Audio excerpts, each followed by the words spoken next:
자, 교재는 86페이지 5회 1번입니다. 자, 죄형법정주의 옳지 않은 것은 했어요. 자, 1번 보시면 자, 2018년도 12월에 개정된 도로교통법이라 했습니다. 자, 도로교통법 44조 1항 2항을 2번 이상 위반한 사람에 대해서는 개정된 도로교통법 시행 이전에 도로교통법을 위반한 전과가 포함되느냐의 문제예요.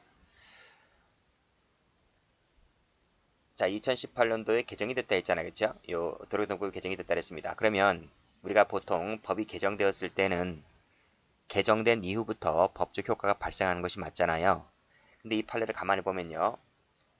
2번 이상 위반했다 그랬어요. 2번 이상이라고 하는 것이 뭐냐면 우리가 이제 차를 운전하다가 도로에서 경찰관이 이 운전자가 음주운전을 했는가 안 했는가를 측정해 보잖아요. 그때 그 음주 측정에 불응하게 되었을 때 처벌하는 조항인데, 만약 이 개정된 이후부터 만약 시행을 하게 된다면요, 이것이 한 번이 아니라 2번 이상이 되는 것이기 때문에 한 번은 봐준다는 얘기잖아요. 그쵸? 그쵸?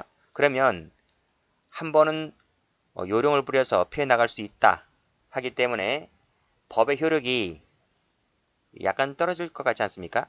그죠? 법의 효력이 감퇴된단 말이죠. 그럴 위반이 있기 때문에 이 사건 같은 경우에는 개정되기 전에 한 번 이상이라도 이 음주 측정 불응죄를 한 번 이상이라도 위반한 자가 있다면 이 법이 개정된 이후에 걸리면 바로 2번 이상을 요건을 충족하겠죠. 바로 법 적용을 해서 바로 처벌할 수 있기 때문에 이 판례 같은 경우에는 개정된 법이라 할지라도 개정된 이후부터 시행되는 것이 아니라 개정되기 전에 한 번이라도 국법을 위반한 전과가 있다면 법 시행 이후에 한 번이라도 걸려버리게 되면 이 법을 적용해서 처벌하겠다. 그러한 법 정책적인 그 취지, 의미가 담겨 있다. 이렇게 보시면 될 것 같아요. 그래서 다른 판례와는 좀 달리 이것은 개정법이라 할지라도 개정된 이후부터 시행되는 것이 아니라 개정되기 전에 법 위반에 관련된 전과가 있다면 이것도 2번 이상 위반한 부분에 포함된단 말이에요. 포함되기 때문에 한번 걸리게 되면 바로 개정법을 시행할 수 있다. 이렇게 정리를 해두시면 될 것 같아요. 자, 중요한 판례입니다. 이 판례 마지막 줄 보시게 되면 전과가 포함되는 것이고, 이렇게 한다 하더라도 불사고 원칙에 위반되지 않는다 라고 하는 것을 잘 봐두시면 될 것 같아요. 그래서 이 판례는 맞는 말입니다. 자, 2번 가보죠. 자, 상대 후보자가 후보자 토론회에서 한 질문에 대하여 피고인이 이를 부인하면서 일부 사실을 진술하지 않은 답변을 공선법상의 허위사실 공표죄로 처벌할 수 있을까? 말이 많은 판례죠. 이게 이제 이재명 판례입니다. 이재명. 자, 경기도지사 선거 나올 때 이 상대 후보자가 김영환 후보였죠. 김영환 후보였고, 토론회에서 이재명이 한테 물어봤어요. 당신 형 정신병원에 감금한 부분에 대해서 물어봤는데 이재명이가 부인하였고, 또 일부 답변은 또 하지 않아요. 라고 했을 때 허위사실 공표죄가 될 수 있을까? 대법원에서 판례가 바뀌었죠. 그래서 죄가 되지 않는다 그랬습니다. 문제가 좀 많은 판례인데 어쨌든 대부분 판례이다 보니까 판결 요지대로 공부를 하시면 될 것 같아요. 그래서 허위사실 공표죄가 되지 않는다 이렇게 봐두시면 되겠습니다. 그 담당 대법관이 누군지 아시죠? 지금 화천대유와도 연관되어 있는 그 대법관인데요. 됐습니다. 여기까지 하겠습니다. 어쨌든 판결 요지만 봐두시면 돼요. 자, 3번 가볼게요.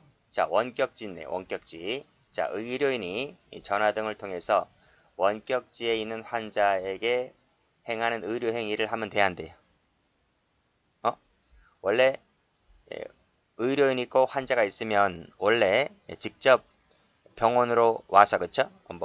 청진기를 꽂고 청진기를 이렇게 대면서 어디가 아프냐, 그리고 또 이렇게 정밀 검사도 해보고 그래야 되는 거잖아요, 그렇죠?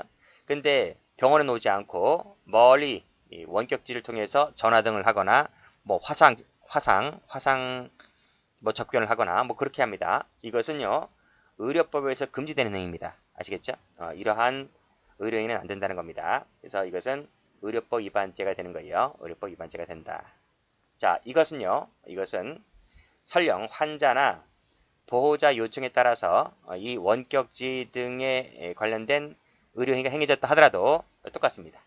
그러니까 이 원격지 요청자가 의료인이라 하더라도 당연히 위반되는 것이고, 의료인이 아닌 환자나 보호자 요청에 따라서 전화 등을 통한 원격지를 통해서 하는 의료행위는 의료법 위반죄가 된다. 이거 맞는 말입니다. 자, 4번 가보죠.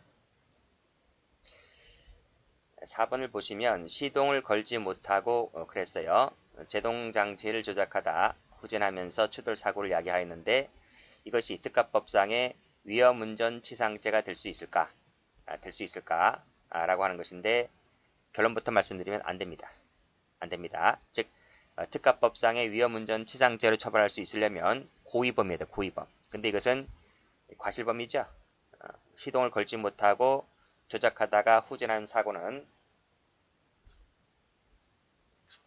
과실이면 과실. 고의가 아닌 과실이기 때문에 위법률 위반죄로 처벌할 수가 없다. 그래서 마지막 줄 보시게 되면 시동이 켜지지 않은 상태였죠. 아는 상태였던 경우에는 자동차를 본래의 사용용법에 따라서 사용했다고 볼 수가 없는 것이죠. 없기 때문에 위법률 위반죄가 되지를 않는다. 이렇게 보시면 돼요. 그래서 무죄가 되는 사건입니다.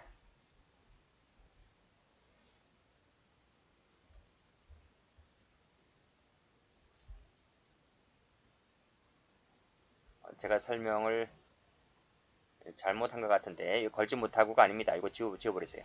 지워버리시고, 이 법률 위반죄가 되려면요, 해설에 나와 있듯이 이 엔진을 걸어야 돼.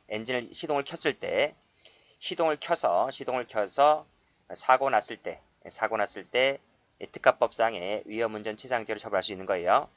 시동을 걸지 못하였다는 말은 시동을 켜지 않았기 때문에 설령 사고 났다 할지라도 본죄가 되지를 않는다. 제가 고의과실 설명한 부분은 잘못된 겁니다. 뭐 시동을 걸지 못한 것도 고의가 될 수 있잖아요, 그렇죠? 그렇기 때문에 과실이라는 말은 지워버리시고, 시동을 걸었을 때 한해서 죄가 되는 것이지 걸지 않았다면 본죄가 되지 않는다. 만약 이것을 처벌하게 되면 유추해석이다, 이 뜻이에요. 됐죠? 다시 한번 1번 잘 봐두시고요. 1번은 2번 이상이란 것 때문에, 이 부분 때문에 국법 개정되기 전의 법에 대해서 전과가 포함된다 하더라도 불소급 원칙에 위반되지 않는다는 얘기고, 4번은 시동을 걸지 못했을 때는 본죄가 되지 않는다. 이렇게 받으시면 돼요. 정답은요, 4번이 되겠습니다.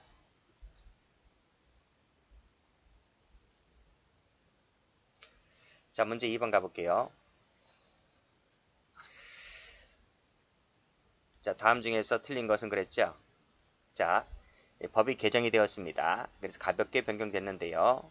이 변경된 이유가 법률 이념의 변천에 따라서 반성적 고려에 기한 것이 아니라 했어요. 그렇죠? 아니라 했습니다. 즉 법률 이념 변천도 이게 아니죠. 자, 보세요. 여기서부터 가로 열고 가로 닫고 해야 돼요. 그렇죠? 즉 법률 이념의 변천에 따라 과중했다는 반성적 고려에 기인한 것이라면 1조 1항이 될 텐데, 이것이 아니라 했기 때문에 1조 1항에 따라서 행위시법에 따라서 처벌하는 거예요. 그렇죠? 자, 맞는 말이고, 2번 헌법재판소가 위헌결정 때리잖아요. 그렇죠? 위헌결정 때리게 되면 그 즉시 효력이 나타나게 되는데, 예외적으로 이게 형벌에 관련된 조항이라고 하면 소급해서 효력을 상실하게 됩니다. 이런 내용은 헌법재판소법에 나와 있어요. 자, 소급을 해서 그 효력을 상실하게 되는데, 이때 당해법제를 적용하여 기소한 사건에 대해서는 면소 판결 때리는 것이 아니라 무죄 판결 때립니다. 그렇죠? 이것은 형소법에서도 많이 나왔고요. 즉 면소 판결은 법이 있었다가 중간에 없어지는 거잖아요. 그렇죠? 없어지는 것이지만 무죄 판결은 처음부터 애당초 그 법이 없었던 것이 되는 것이기 때문에 소급해서 소득을 상실했다는 말은 처음부터 애당초 그 법이 존재하지 않았다는 거예요. 않았기 때문에 면석 판결이 아닌 무죄 판결이다. 그 뜻입니다. 자, 3번 가볼까요? 3번 보시죠. 자, 이것도 형사법에 나오는 판례입니다. 내국법인의 대표자인 외국인이 내국법인에 의해서 외국에 설립된 특수목적법인에 위탁해둔 자금을, 그쵸? 위탁해둔 자금을 그 정해진 목적과 용도 외로 지 멋대로 썼습니다. 그쵸? 정해진 목적과 용도대로 써야 되는데 그걸 외로 써버리기 때문에 여기 바로 뭐가 되는 거죠? 횡령죄가 되는 거죠. 그쵸? 횡령죄가 된 겁니다. 자, 이때 그러면 횡령죄의 피해자는 누구죠? 이 사람이 외국인이 횡령을 함으로써 피해를 본 사람이 있을 거 아닙니까? 누구예요? 내국법인이죠. 내국법인. 내국법인이라는 거요. 즉 당해 금전을 위탁한 내국법인이 피해자 되는 것입니다. 자, 피해자가 내국인이 되는 것이기 때문에 6조가 적용될 수 있겠죠? 6조가 적용될 수 있습니다. 그래서 이때 우리나라 법원은 재판권이 있다라는 거예요. 있다. 그렇죠? 그래서 6조 보시게 되면 행위집법에 따라서 범죄를 구성하지 아니하거나 소추, 형 집행을 면제하는 경우가 아니라면, 즉 6조 단서 조항이 아니라면 6조 본문에 따라서 우리 형법이 적용될 수가 있기 때문에 우리 법원에 재판권이 있다 이 뜻이죠. 4번이 쉽죠. 7조 얘기입니다. 그래서 현지 법에 따라서 전부 일부의 집행을 받은 때에는 마지막 줄 전부 일부에 대해서 형을 산입할 수 있다가 아니죠. 한답니다. 필요적 산입이죠. 산입한다. 이래야 돼요. 정답은 4번입니다.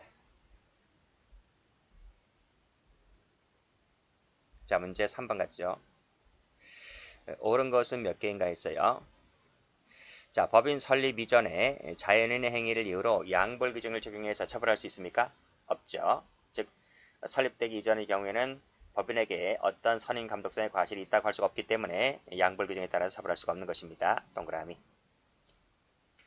자, 2번 법인의 경우는 범죄 주체성을 인정하지 않잖아요. 그렇죠? 않습니다. 이게 대법원 판례입니다. 판례. 따라서 조합이나 권리 능력 없는 사단이나 단체에 없다 그랬어요. 이 경우에도 똑같이 특별한 조항이 없다면 당연히 범죄 주성이 부정되는 것입니다. 인정된다. X. 자, 3번 법인격 없는 사단에 대해서 양벌 규정에 대해서 아무런 명문의 규정을 두고 있지 않다 했습니다. 그렇죠? 그럼 처벌할 수 있어 없어요? 없는 거죠. 만약에 처벌하게 되면 죄형법정죄에 반하는 것이겠죠. 동그라미.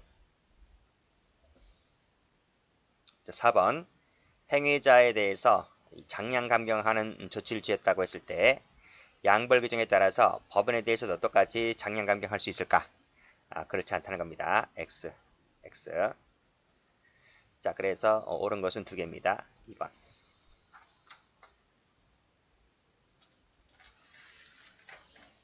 자, 4번 가죠. 자, 부작위범입니다. 옳은 것은 몇 개인가? 1번. 이분설 아시죠? 다수설입니다. 자, 이분설 같은 경우에는 보증인 지위, 그 다음에 보증인 의무, 그렇죠? 보증인 지위는 구성요건 요소이다. 그 다음에 보증인 의무는 위법성 요소이다. 이렇게 보죠. 만약에 이 부분에 착오가 있다면 그것은 구성요건 요소에 관련된 착오이기 때문에 구성요건적 착오가 될 것이고, 그렇죠? 보증인 의무에 대한 착오가 있다면 그것은 위법성 요소이기 때문에 따라서 이 부분에 대한 착오는 위법성 파트에서 일어나는 착오이기 때문에 위법성의 착오다 이 뜻입니다. 그렇죠? 자, 보세요. 보시면 자, 자신에게 보증 의무가 존재하지 아니하는 것으로 인했다. 즉 의무에 관련된 착오잖아요. 의무에 관련된 착오이면 사실 착오가 아니라 의무에 관한 착오이니까 위법성의 착오 또는 금지 착오 이렇게 해야 됩니다. X. 그렇죠? X. 사실 착오일 때는 고의가 조각되겠지만 이 의무에 관련된 착오는 위법성, 금지 착오이기 때문에 정당한 이유가 있으면 책임 조각이고 정당한 이유가 없으면 책임이 인정된다는 겁니다. 그래서 고의가 조각된다는 말은 또 틀린 거예요. 2번 가죠. 자, 자신의 아들이 익사하는 것을 보았는데 저 아이는 우리 집 아이가 아니라 다른 집 아이인 줄 알았다 그랬어요. 자, 이것은 무슨 착오일 것 같아요? 다른 집 아이인 줄 알았다. 잘못 봤다는 거지. 그래서 이것은 지금 이 아버지로서는 보호증인 지위를 잘못 인식한 겁니다. 이것은 보호증인 지위에 대한 착오예요. 지위에 대한 착오를 하고 있기 때문에 구성요건적 착오로 풀어야 되는 거예요. 그쵸? 자, 이분설에 따르게 했을 때에는 의무에 대한 착오로서 아닙니다. X 사실의 착오로 풀어야 됩니다.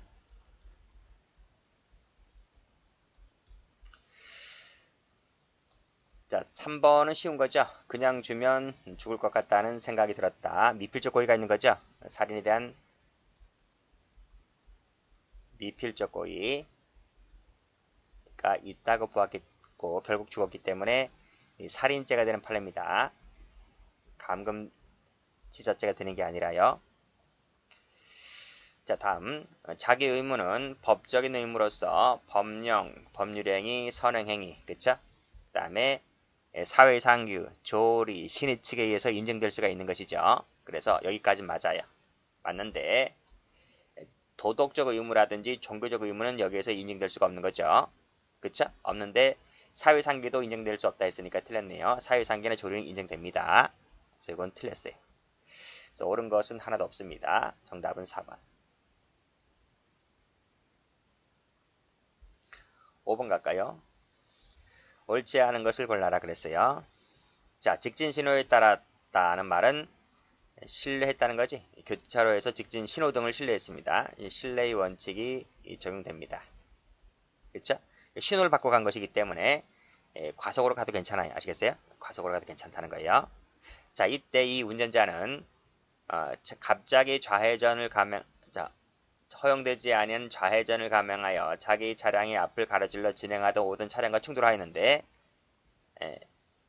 이 갑자기 좌회전을 감행해서 자기 앞을 가로질러 진행하는 이 차량에 대해서 서행할 의무가 있어요? 없단 말이에요. 이 신호를 받고 갔기 때문에. 그쵸? 그렇기 때문에 설령 충돌했다 하고 사고 발생했다 하더라도 이 갑은 책임져야 안 져요? 안 져요. 그래서 인과관계가 없다는 거예요. 그 얘기입니다. 자, 머리를 한번 세게 받았습니다. 경찰봉으로 때렸습니다. 그랬다면 사람이 죽을 수 있다는 점에 대해서 의견이 가능하죠. 그쵸? 그래서 폭행치사죄 결과적 가중범을 인정합니다. 3번 녹색 등에 따라 직진했다는 말도 역시 마찬가지로 신뢰의 원칙이 적용되었다 하는 거예요. 그래서 신호 위반하여 좌회전하던 의뢰 차량과 충돌했다 하더라도 이것은 그 사람 잘못입니다. 그렇죠? 설령 이 사람이 속도를 위반했다, 즉 과속으로 달렸다 할지라도 내가 신호를 받고 갔기 때문에 그러한 잘못과 교통사고 사이에는 인과관계가 있다고 볼 수가 없는 것이다. 즉 형사 책임을 지지 않는다 이 뜻이에요. 그러니까 이 판례나 이 1번 판례나 거의 뭐 같은 취지다 이렇게 보시면 될 것 같아요. 4번 볼게요. 4번을 보시면 여기 폭행했다 했잖아요. 폭행했다고 하는데 이 폭행할 때 강도의 고의가 없어요. 강도 고의하려고 때린 게 아니죠. 그렇죠? 윤락행위 도중에 여자가 화를 내다 보니까 뭐 화가 나서 때린 거예요. 강도 고의로 때린 건 아닙니다. 자, 이때 나갈 때 가방 안에서 우발적으로 현금을 가져갔다는 거야. 이 강도는 아니죠. 그렇죠? 그래서 폭행과 재물 가져간 사이에 있어서는 인과관계가 없다는 거예요. 강도죄의 성립에 있어서 인과관계가 없다. 없다. X. 그래서 이 부분은 뭐가 됩니까? 절도가 되는 거죠. 정답은 4번입니다. 6번 가죠. 자, 미필적 고의를 인정하는 것은 모두 몇 개인가 했어요. 자, 지급기일에 결제되지 않으리라는 점을 예견하였다. 확신도 없다. 그래서 속여서 할인받죠? 사기죄의 고의가 있다는 겁니다. 동그라미. 자, 의심을 할 만한 충분한 사정이 있는데 신분증을 확인해 보지 않았다는 말만 듣고 구두로만 연령을 확인했다는 거죠. 그랬을 때 청소년보호법 위반에 관련된 미필적 고의가 있다고 봐요. 업주가 모를 수가 없어요. 자기는 돈만 벌면 된다. 이런 속셈으로 그냥 말만 듣고 그냥 출입시켰다는 겁니다. 그쵸? 나이가 상당히 어려 보이는데 그쵸? 동그라미죠. 3번 판례도 많이 보셨죠? 그렇죠? 이 택시 앞 범퍼 부분으로 까버렸다는 겁니다. 라고 했을 때 공직방입니다. 공직방. 관련된 미필적 고의가 있다고 봤어요. 여기서 공직방인 것이지 특수공직방 아닙니다. 특수공직방 하면 틀려요. 자, 4번은 또 많이 봤죠. 우리 긴급피난할 때 봤어요. 물적 피해를 입으리라는 점을 능히 알면서도 닷줄을 칠자클 늘여놓았다. 손괴죄의 미필적 고의가 있는 거죠. 다만 긴급피난이 되어서 위법성은 조각됐습니다. 정답은 4번. 7번 가죠. 옳은 것을 골라라. 판례에 의한다 했습니다. A를 살해할 의사로 했는데 B가 A를 마시고 죽었죠. 그렇죠? 사람과 사람이니까 구체적 사실착오인데 빗나갔으니까, 그쵸? 빗나가서 B가 맞아 죽은 것이기 때문에 방법의 착오죠. 타격의 착오. 그랬을 때 발생사실에 대한 고의 기술을 인정합니다. 그래서 B에 대한 살인죄가 되죠. 동그라미. 2번 A를 향해 휘둘렀는데 B가 맞아 죽어요. 그쵸? B가 맞아 죽는다. 그쵸? 똑같이 사람이니까 구체적 사실 착오죠. 빗나갔으니까 방법의 착오잖아요. 발생 사실에 대한 고의 기수라고요. 과실치사가 되겠는 것이 아니라 B에 대한 살인죄의 기수가 됩니다. 3번 A를 향해 빵 쐈는데 누가 맞아 죽어요? B가 맞아 죽어요. B가 사망했다는 겁니다. 그쵸? 역시 빗나갔지? 발생 사실에 대한 고의 기수가 되죠. B에 대한 살인죄가 돼요.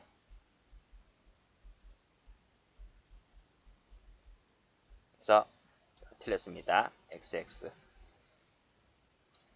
자, 4번 A와 CB가 붙었다. 근데 칼을 뺏으려던 B의 귀를 찔러 상해를 입혔다는 거지. 발생사실에 대한 고의 기수. 그러니까 과실치상죄가 되는 것이 아니라 상해죄의 기수가 됩니다. 여기 있는 모든 판례는 뭐예요? 여기 있는 모든 판례는 구체적 사실착오 중에서 방법의 착오 관련된 사례예요. 우리 판례는 법정적 부합설을 취하고 있죠. 그렇죠? 법정적 부합설.